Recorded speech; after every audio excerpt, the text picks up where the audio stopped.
Kamotummaa Itoophiyaa meenarraa dhageessaa osoo laaltee gartuu rakkoo suudii keessa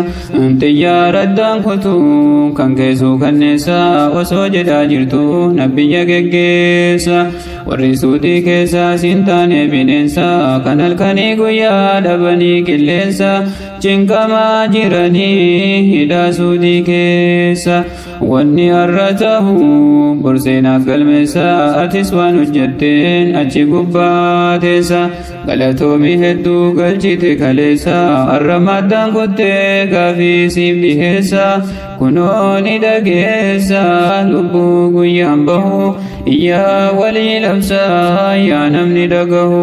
iyyaa walii labsaa yaa namni dhagahu iyyaa walii labsaa yaa namni dhagahu kan ormaan dubbannu hambisila hambaa ati maa calliftee barri kun ni darba mee kottu ilaalii dhugaadhaafi soba gaafa sana garta rakkoo dhibbaa of gaafatta maaliif jira hangoo gubbaa suudiin daangaa dartee alana nu jibbaa hamba kan gargaaruun nurra goote dhibbaa irra caalaan dubbii waa'ee bishaan abbaa summa sirii qabdi